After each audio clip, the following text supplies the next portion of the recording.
let's get to the latest on the coronavirus pandemic. The positivity rate is flat from last Friday. In Missouri, 5% of tests are coming back positive. In Kansas, 2.9% of tests are coming back positive. Johnson & Johnson's vaccine could get the green light later this week. It was put on pause after 6 women developed blood clots after getting a dose.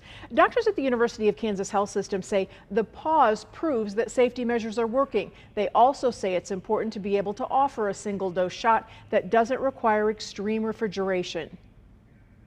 Those are the vaccines for the world because they can be shipped to these other places. They can be transported. They're just one dose. Well, for Johnson & Johnson, one dose. So I think that is important. Numbers at the hospital are moving in the right direction. There are currently 17 total COVID patients. They have 8 active infections, 6 are in the ICU, 9 people are in recovery. The Clinton School Board has voted to stop requiring masks in schools. Investigative reporter Matt Fleener is in Clinton exploring the impact. The Clinton School District is now recommending masks, but not requiring them in most areas. As kids went out to recess Monday, some still wore masks, some did not. Monday was the first day dropping the face covering requirement in Clinton schools, except for the lunch line, certain other areas, and school buses. I think people in this community were ready to see some change. Superintendent Destry Brown says the district has only had 1 case of COVID in nearly 2 months. We just feel like that looking at our school numbers, our county numbers, I've been watching the state and the counties around us, and we just have low enough numbers. We think it's time to start talking about doing something different. Aside from one comment on the school's Facebook page, the superintendent says feedback is positive. Brown says teachers spent too much time trying to get kids to keep their masks on. We need to teach. We need to have positive relationships with kids. And at some level, it just feels like you're just the fight. And with the numbers that we have, is it worth all that? The district superintendent hoping this policy works even into summer school and beyond. In Clinton, Matt Fleener, KMBC 9 News. Even as school districts like Clinton make changes, the CDC still has not dropped its mask recommendation in schools. The Olathe School Board voted unanimously today to uphold the district's mask mandate. That decision came after listening to a parent last week who challenged the requirement. It was the second challenge to the mask mandate the district has heard in the past 2 weeks.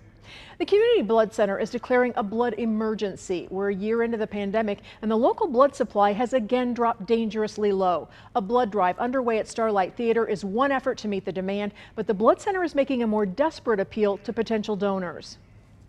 Starlight Theater is once again offering its venue to host a 2-day blood drive, responding to the urgent need for blood. Throughout the pandemic, the Community Blood Center has struggled to get enough donors to maintain the standard 7-day supply, and it suddenly dropped again. We've been pretty consistently sitting around a 5-day supply across all blood products for the past year. We dropped even lower than that over the past few weeks, so it became very critical, very urgent that we get donors in the door immediately. The situation is most critical for type O and type B blood, with only a 2 to 3 day supply right now. Community events like this help. Starlight CEO was the first in line. It's an hour of your time and you save lives, so why wouldn't you do it? Empty shelves at the Community Blood Center are a reflection of COVID-19's impact, and recovery's been slow. We have thousands and thousands of donors who are donating with us pre-pandemic that have yet to come back.